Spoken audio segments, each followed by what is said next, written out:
마태복음 28장 16절부터 20절까지 읽겠습니다.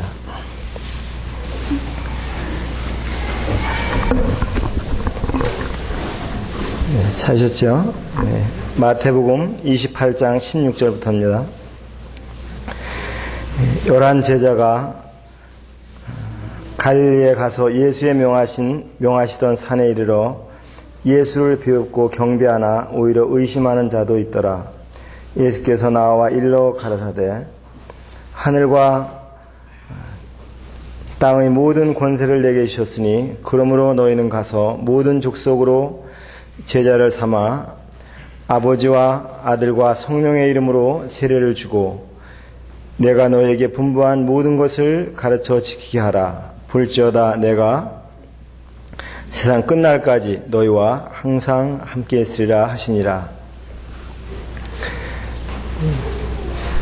오늘 아침에는 그리스도인의 침례에 대해서, 세례에 대해서 공부하는 시간을 갖겠습니다.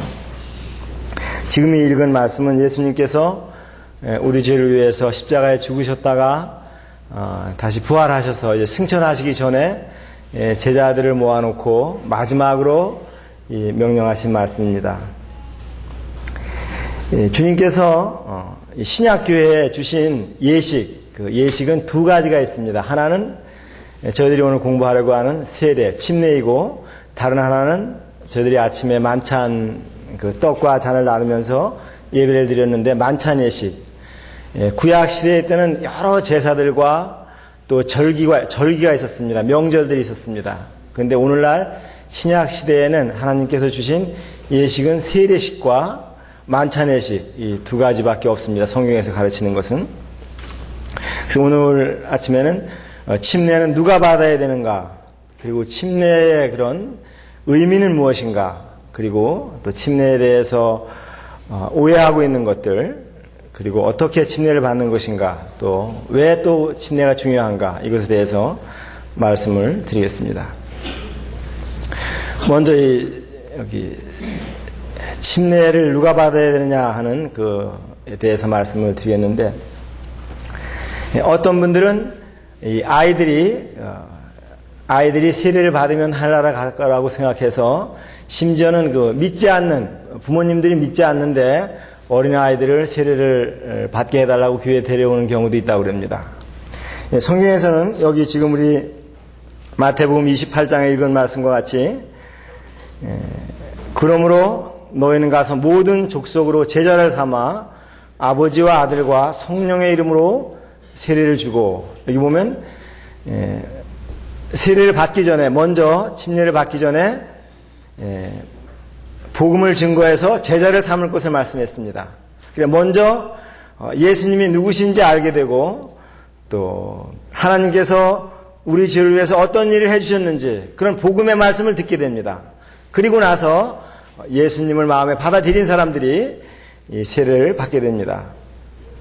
여기는 마가복음에 있는 말씀인데, 여기도 주님께서 제자들에게 마지막으로 하신 같은 말씀입니다. 또 가라사대 너희는 온 천하에 다니며 만민에게 복음을 전파하라. 믿고 세례를 받는 사람은 구원을 얻을 것이요 믿지 않는 사람은 정죄를 받으리라. 여기 보면 먼저 믿음이 먼저입니다. 세례가 먼저가 아니라 예수 그리스도에 대한 믿음, 예수님을 믿고 나서 구원받고 나서 이 세례를 주라고 이렇게 말씀하고 있습니다. 여기는 사도행전 18장에 사도들이 복음을 증거해서 주님을 믿는 사람들이 생겼을 때 세례를 준 그 기록을 한 말씀인데요. 회당장 그리스도가 온 집으로 더불어 주를 믿으며 수다한 고린도 사람들도 듣고 믿어 세례를 받더라. 여기 말씀에 세례보다 먼저 온 것이 뭐죠? 듣고 믿어. 베드로도 복음을 증거하면서 너희가 이 패역한 세대에서 구원을 받으라. 회개하고 또 세례를 받으라. 이렇게 하는 말씀이 있습니다. 세례가 항상 구원이 세례보다 먼저 옵니다. 고넬료의 가정 같은 경우에도 베드로가 가서 복음을 증거했을 때 복음을 증거하는 그 말씀을 들을 때 그들이 믿었습니다. 마음속으로 믿었을 때 성령님께서 그 가운데 내려오신 것이 표적으로 나타났습니다. 그때 세례를 주었습니다. 이디오피아 내시 같은 경우에도 빌립이 가사로 내려가는 그 광야에서 만나서 먼저 복음을 증거하고 그 뒤에 침례를 주었습니다.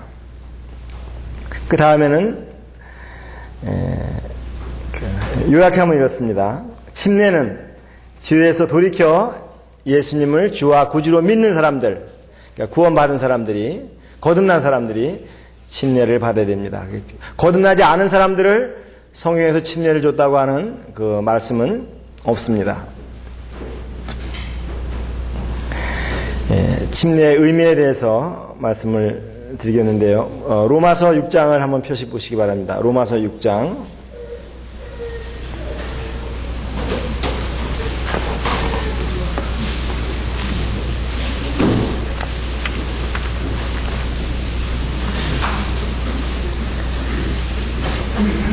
로마서 6장.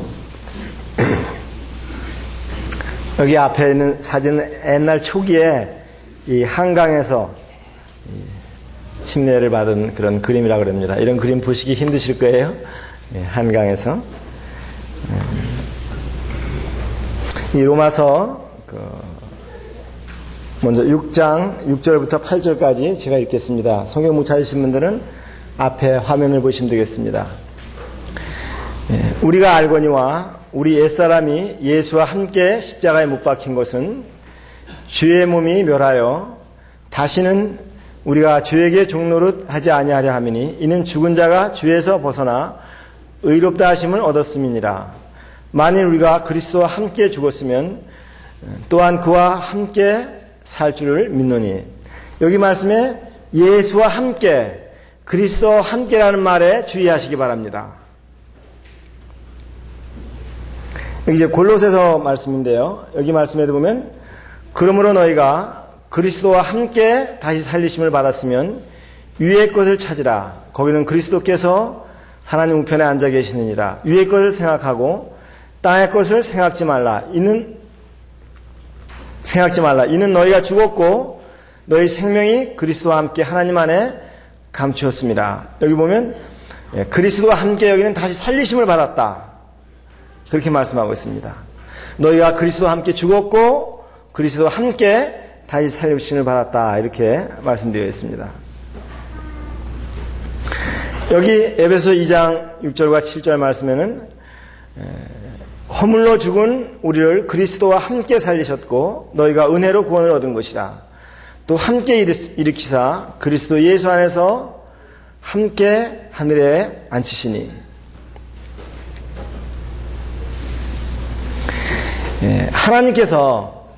하나님께서 우리 믿는 사람들을 보실 때 그리스도 안에서 보시는 것입니다.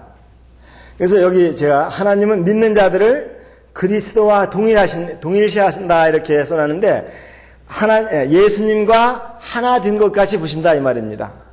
왜냐하면 예수님께서 우리 죄를 위해서 십자가에서 죽으셨습니다. 그리고 우리 죄 때문에 죽으셨다가 장사 지냄 받으셨고 다시 살아나셨습니다. 우리 때문에. 그러니까 예수님께서 모든 세상 사람들의 죄 때문에 그 대표자로 죽으신 것입니다.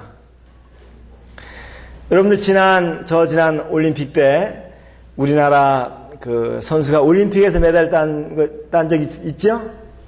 황영재 선수가 올림픽에서 메달을 땄습니다. 금메달을. 그래서 우리나라 선수 한 사람이 올림픽 대회에 나가서 1등을 한 거예요. 그러면 여러분들이 TV나 이런 뉴스를 보면서 누가 이겼다고 그럽니까? 누가 금메달을 땄다고 그래요? 우리가 대한민국이 금메달을 땄다 그러는 것입니다. 월드컵 때는 우리 축구 선수들이 4강에 들었잖아요. 전국 모든 사람들이 기뻐했어요. 왜냐하면 우리 축구 선수들이 우리들의 대표로 나가서 이겼던 것이에요. 마찬가지로 예수님께서는 우리를 대신해서 우리 모든 죄를 대표해서 십자가에서 죽으신 것입니다. 그리고 다시 살아나신 것이에요. 그래서 하나님께서 우리를 보실 때, 믿는 사람들을 보실 때 예수 안에서, 하나님 안에서 보시는 것입니다. 여기 로마서 6장 3절에 있는 말씀을 또 보겠습니다. 3절과 4절에 보면 무릇 그리스도 예수와 합하여 세례를 받은 우리는 그의 죽으심과 합하여 세례를 받은 줄을 알지 못하느냐. 그러므로 우리가 그의 죽으심과 합하여 세례를 받음으로 그와 함께 장사되었나니. 이 세례는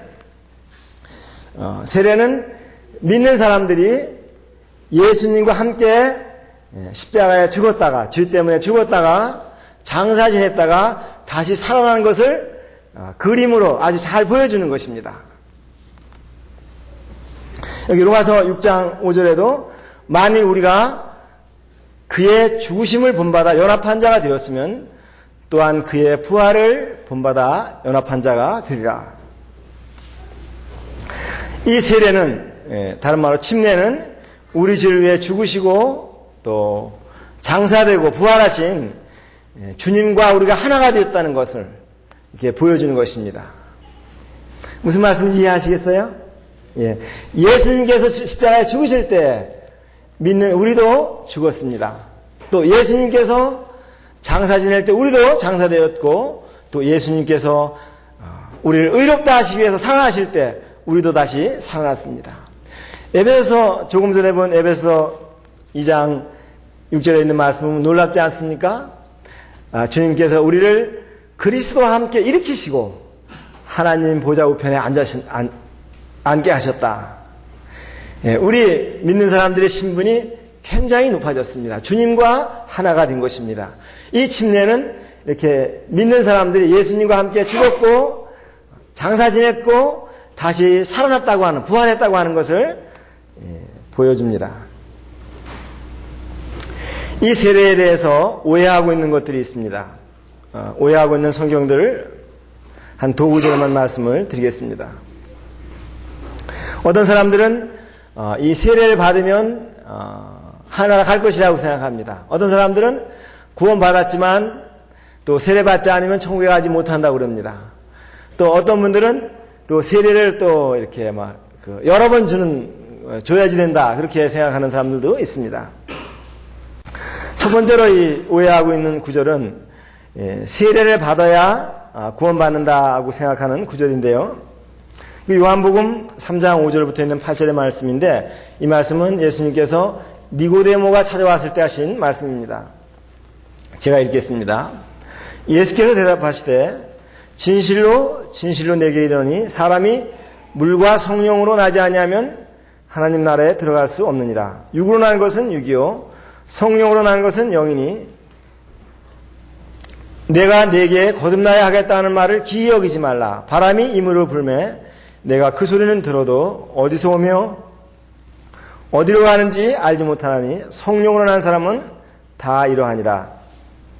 여기 말씀에 보면 물과 성령으로 나지 아니하면 천국에 들어갈 수 없다, 이렇게 말씀했습니다. 그래서 사람들이 이 물을 세례 주는 물이다, 그렇게 생각하고 있습니다. 세례를 받아야지 구원 받을 수 있다, 천국에 들어갈 수 있다, 그렇게 말씀하고 있는데, 여기서 이 물은요, 어떤 성경에는 물 곧 성령으로, 어떤 사본에는 그렇게 되어 있습니다. 그러니까 물과 성령님을 같은 것으로 말씀하고 있습니다. 물론 이 성경에는 이 상징적인 의미가 많은데, 물에 대해서 상징된 것들은 보면 하나님의 심판으로 묘사된 경우가 있습니다. 시편에 보면 그 주님께서 받으실 그 고난의 심판에 대해서 말씀하시면서 주의 파도가 나를 엄몰하도소이다, 그런 말씀이 있습니다. 그것은 하나님의 그런 그 진노의 잔, 그런 심판을 의미하는 경우가 있고, 이 다른 경우에서는 또 이 물이 노아 홍수도 이렇게 심판이잖아요. 심판을 의미하는 경우가 있습니다. 그리고 또 요한복음 4장에서는 내가 너에게 가나 여인에게 주님께서 생명의 물을 주겠다, 생명의 물을 주겠다 그런 말씀했습니다. 생명수를 너에게 주겠다. 이 물을 먹는 자마다 목마르거니와 내가 주는 물은 영원히 목마르지 않는다 말씀하시면서 믿는 자들이 받을 그런 생명, 영생에 대해서 의미한 말씀이 있고요. 또 다른 곳에서는 요한복음 15장 말씀에 보면은 이 말씀으로 너희가 말씀으로 깨끗하게 되었다. 또 에베소서 5장 말씀에도 말씀으로 씻어 깨끗하게 되었으니, 그래서 하나님의 말씀으로 이렇게 이야기한 경우가 있습니다. 물론 이제 거듭나는 데는 하나님의 말씀의 그런 역사가 있어야 됩니다. 베드로전서 1장 23절 말씀에 보면은 너희가 거듭난 것이 썩어질 씨로 된 것이 아니요 하나님의 살아있고 그런 능력 있는 말씀으로 되었다. 이렇게 말씀이 되었습니다. 근데 여기서 요한복음 3장에서 하신 말씀은 그 뒤에 하는 말씀에 보면은 또 육으로 난 것은 육이요 성령으로 난 것은 영이니, 그리고 맨 뒤에 그 붉은 글씨로 된 성령으로 난 사람은 다 이러하니라, 이런 말씀을 통해서 요한복음 3장에서 가리키는 말씀은 성령을 가리키는 말씀으로 저희들은 이해하고 있습니다. 여기 말씀은 요한복음 7장 38절과 39절 말씀인데 주님께서 하신 말씀입니다. 나를 믿는 자는 성경의 이름과 같이 그 배에서 생수의 강이 흘러나리라 하시니 이는 그를 믿는 자의 받을 성령을 가리켜 말씀하신 것이라. 여기서는 분명히 주님께서 하신 말씀의 물이 성령이다 그렇게 말씀하고 있습니다. 그래서 요한복음 3장에서는 이 성령님으로 거듭나야만 하나라 갈 수 있다 그 말씀이에요. 성령님께서는 말씀을 깨닫게 해주시고 죄를 깨닫게 해주시고 예수님이 누구신지 알게 해주십니다. 성령의 역사가 없으면 아무도 예수님을 믿을 수 없습니다. 그래서 세례를 받아야지 하늘나라 들어간다 그 말은 맞지가 않습니다. 다음 말씀은요, 마가복음 16장 15절 말씀인데요. 또 가라사대 너희는 온 천하에 다니며 만민에게 복음을 전파하라. 믿고 세례를 받는 사람은 구원을 얻을 것이요 믿지 않는 사람은 정죄를 받으리라. 성경을 읽을 때 사람들을 보면 이 앞에 말씀하고 뒤에 말씀하고 이렇게 자세히 살펴서 읽어야 되는데 앞에 거는 빼고 또 뒤에 거는 빼고 있는 경우가 있습니다. 여기 세례를 받는 사람은 구원을 얻을 것이요. 앞뒤를 빼면 그렇죠. 예? 앞에 믿고라는 말씀, 뒤에 믿는다는 말씀을 빼면 복음을 전파하라. 세례를 받는 사람은 구원을 받을 것이요. 그렇잖아요? 그래서 이 말씀을 통해서 예수님을 믿었지만 또 세례를 받아야지 구원받는다. 그렇게 말씀하는 사람도 있습니다. 그런데 이 뒤에 말씀을 잘 보셔야 돼요. 여기도 보면 믿고 세례를 받는 사람은, 믿지 않는 사람은 심판을 받으리라. 정죄를 받으라는 말씀은 심판을 받으리라 그 말씀입니다. 그 세례를 받았다고 그래도 믿지 않는 사람들은 세례를 받았다고 할지라도 정말 거듭나지 않은 사람들은 지옥을 갑니다. 믿지 않는 사람은 심판을 받는다고 말씀하셨습니다. 그 세례를 받지 않고 구원받은 사람들이 있는데 성경에서 우리가 잘 아는 누가복음 23장에 보면 십자가에서 그 강도가 죽을 때 주님께서 주님을 믿은 강도에게 내가 오늘 나와 함께 낙원에 있으리라 그렇게 말씀했습니다. 그리고 이 강도는 그때 바로 죽었습니다. 그리고 세례를 받지 않았어요. 침례를 받지 않았습니다. 그런데도 하늘나라에 갔습니다. 그리고 바울과 주님 같은 경우에도 물론 이제 바울은 몇몇 사람들에게 세례를 줬지만은 그가 전도한 모든 사람들에게 세례를 주지 않았습니다. 다른 사람들이 세례를 줬어요. 만약에 세례를 받아야만 하늘나라 간다고 하면 세례 주는데 아주 힘을 썼을 것입니다. 근데 그렇지 않았습니다. 그리고 이 고넬료의 가정 같은 경우에도 세례를 받기 전에 성령을 받고 그 뒤에 세례를 받았습니다. 여기 보면 이제 사도행전 8장에 있는 말씀인데요. 시몬이라는 사람이 나와요. 이 시몬이 이 빌립이 사마리아에 내려가서 전도를 했거든요. 그래서 많은 사람들이 믿었는데 이 시몬은 이 마술사였습니다. 근데 그가 이제 예수님을 믿고 여기 말씀해 보면은 시몬도 믿고 세례를 받은 후에 전심으로 빌립을 따라다니며 그 나타나는 표적과 능력을 보고 놀라니라. 세례를 받았다고 나옵니다. 그런데 이 시몬은 그 마음속에 진심으로 믿지 않았어요. 그 뒤에 말씀들을 보면 이 베드로가 내려와서 시몬하고 이야기를 하는 중에 시몬이 베드로가 이렇게 그 기도할 때 성령님을 받는 걸 보고 나도 그 돈을 주면서 나도 좀 그런 능력을 달라 그런 얘기를 했습니다. 그럴 때 베드로가 그 시몬의 마음속에 진실로 예수님을 믿지 않는다는 것을 알았어요. 그리고 이렇게 지금 이 말을 하는 것입니다. 하나님 앞에서 내 마음이 바르지 못하니 이 도에는 네가 관계도 없고 분기 들 것도 없느니라. 그러므로 너희 악함을 회개하고 주께 기도하라. 마음에 품은 것을 사하여 주시리라. 내가 보니 너는 악독이 가득하며 불의에 매인 바 되었도다. 시몬은 세례를 받았어요. 침례를 받았습니다. 그런데 너는 하늘나라 들어가지 못한다. 천국에서 유업을 받을 수도 없다. 그리고 회개하라고 말씀하시는 것입니다. 그래서 혹시 우리들 가운데에서도 우리 자신들을 살펴보시는 것이 필요해요. 어떤 분은 나는 세례를 받았으니까 하늘나라 가겠지. 그렇게 생각하시는 분들이 계실 수 있습니다. 나는 세례도 받고 만찬도 떼고 또 다른 사람들이 형제라고 불러주고. 근데 그런 것은 그것보다 더 중요한 그것은 정말 그 마음속에 죄를 회개하고 예수님을 믿었느냐. 그것이 정말 중요한 것입니다. 만약에 그렇지 않고 믿지 않았는데 정말 진심한 마음으로 예수님을 받아들이지 않았는데 세례를 받았다고 하면 오늘날 베드로가 여기 계셔가지고 우리들의 마음을 깨뜨려 볼 수 있다면 똑같은 말을 할 것입니다.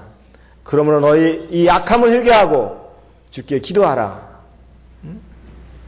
그래서 주님을 믿을 것을 구하실 것입니다. 그래서 이 침례는 구원을 주지 못한다. 다만 주님을 믿는 믿음이 우리를 구원한다 하는 것을 성경에서 배울 수 있습니다. 그 다음에 이제 세례를 어떻게 이제 받느냐, 세례의 방법에 대해서도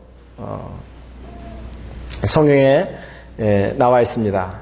왜 이 말씀을 드리냐면 오늘날 여기 이제 제가 이제 그리스도의 침례라는 말을 계속 쓰는데 지금 저희들이 가지고 있는 이 성경은 세례라고 이렇게 나와 있습니다. 세례라고 이렇게 쓰여져 있는데 한글 킹 제임스 성경이라든지 다른 성경에 보면 또 침례라고 번역이 되어 있습니다. 우리나라 말에는 이 성경에서 원래 의미하고 있는 말은 워낙 침례라고 하는 말이 맞습니다. 그런데 이 장로교회나 이런 다른 그 성경을 먼저 번역한 그 교회들이 세례를 주기 때문에 약식 세례를 주기 때문에 세례라고 기록이 우리 옛날 개역 성경에는 이렇게 세례로 기록되어 있습니다. 요즘 성경들에는 침례라고 기록된 성경들도 많이 있습니다. 이 세례라고 하는 말은요, 이 한문을 보시면 한문을 아시는 분들은 좀 더 이해가 하시는데 이 세자가 씻을 세자입니다. 세척한다, 세탁할 때 그런 씻을 세자에다가 예식한다, 예도 예자 이렇게 해서 세례라고 그러는데요. 오늘 이 세례는 그 많은 교회들에서 그 목사님들이 그 세례 받을 사람들에게 이렇게 머리에다 안수를 하면서 물을 뿌리는 것을 갖다가 이렇게 세례로 말하고 있습니다. 근데 성경에서 말하고 있는 바는 이렇게 그 물을 뿌리는 것 혹은 씻는 것 그것을 말하는 것이 아니라 물에 완전히 잠기는 것을 말하고 있습니다. 이 침례라고 하는 말은 이 잠긴다고 하는 의미에 잠긴다. 잠길 침자예요. 예? 잠길 침자. 그러니까 침몰한다 그러잖아요. 배가 침몰한다. 그러니까 잠길 침자에 잠길 물자를 쓰거든요. 그러니까 이 침례라고 하는 말은 물에 잠그는 예식이다. 그러니까 성경의 원래의 의미가 이 잠긴다고 하는 말입니다. 그래서 그리고 또 침례는 이 장례식을 보여주는 거기 때문에 사람을 완전히 물에 잠겼다가 다시 이렇게 일으키는 부활하는 그런 모습을 보여주고 있는데 성경에서는 이 침례가 맞다는 말씀을 여러 말씀에서 지지해주고 있습니다. 예수님께서 침례를 받으실 때도 이때 예수께서 갈릴리로서 요단강에 이르러 세례 요한에게 세례를 받으려 하신대. 강에 들어가서 이렇게 세례를 받으신 것을 볼 수 있고요.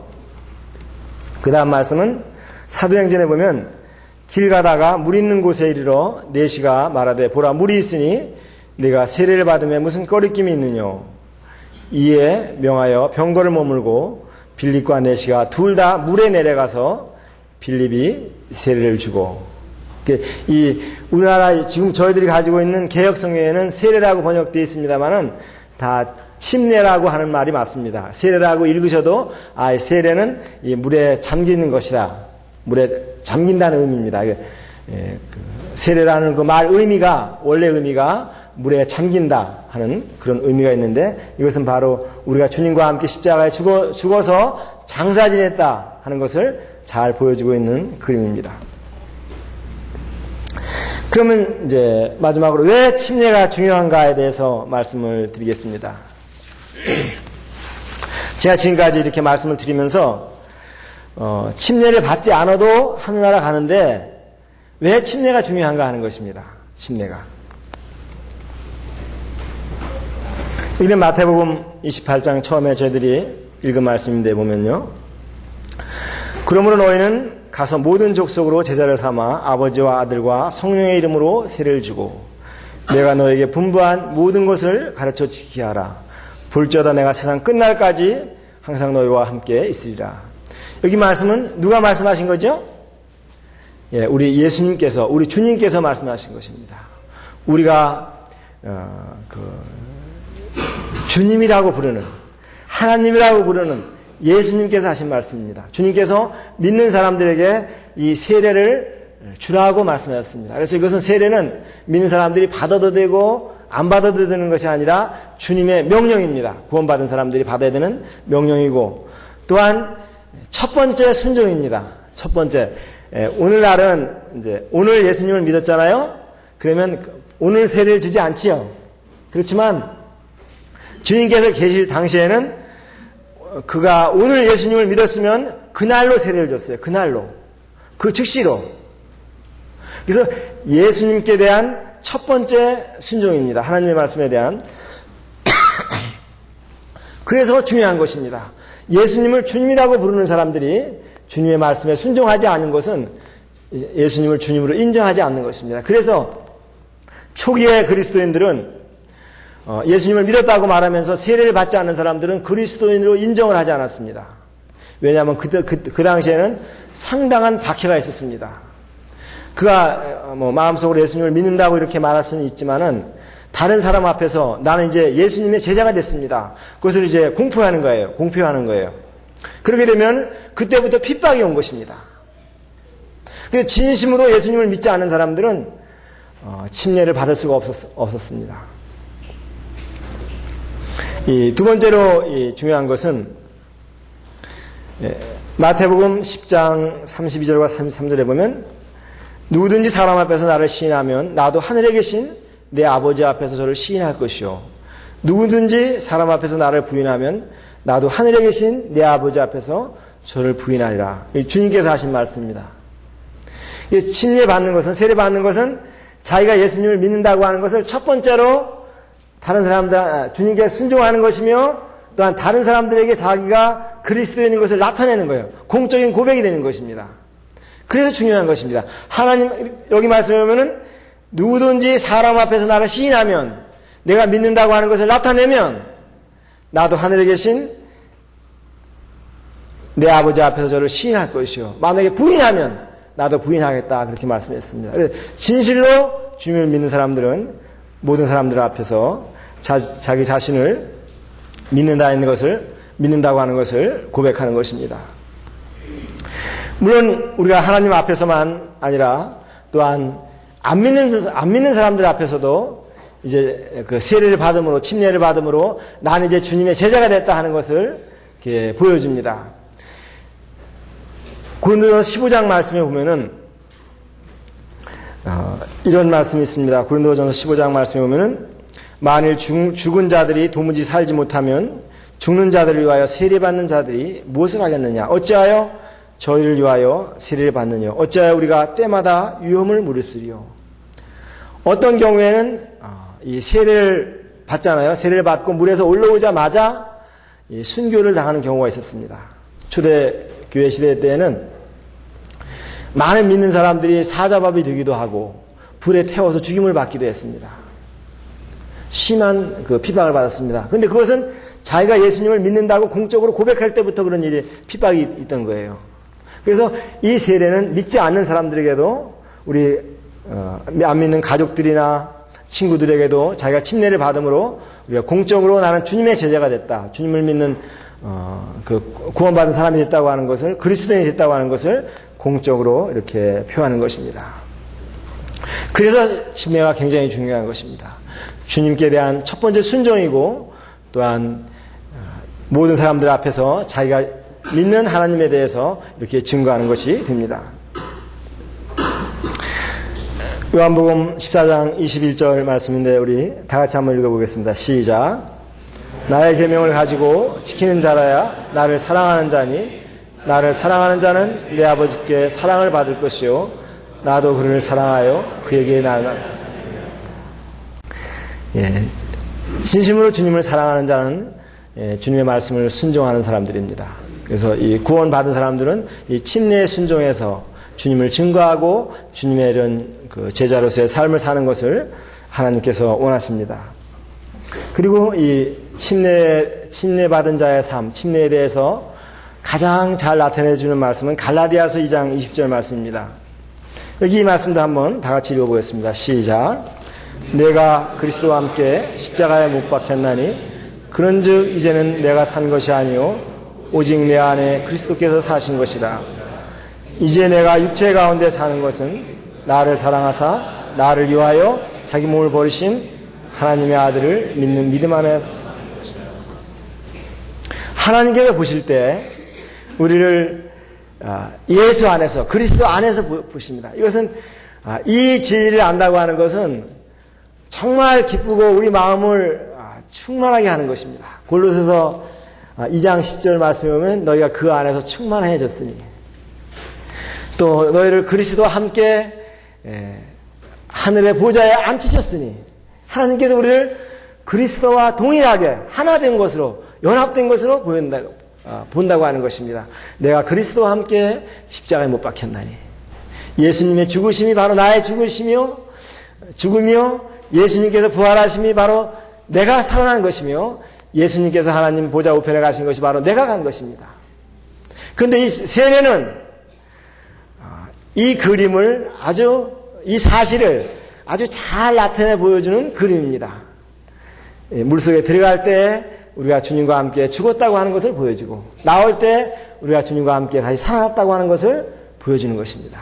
그리고 구원받은 이 그리스도인들은 이제 그 침례를 생각하면서 나의 옛사람, 죄를 짓던 옛사람은 예수님과 함께 죽었구나. 나는 이제 새로운 생명 가운데서 나를 사랑하사 나를 위하여 자기 몸을 버리신 하나님을 위해서, 주님을 위해서 사는 것이구나 하는 것을 생각나게 해주는 말씀인 것입니다. 저희들이 이제 9월에 침례식을 가질 예정인데 구원받으신 분들은, 주님을 믿으신 분들은 이 침례에 순종해 주시고 또 우리 믿은 사람들은 자기가 그 침례 받았을 때를 기억하면서 주님께 더 헌신되시기를 바랍니다. 기도하시겠습니다.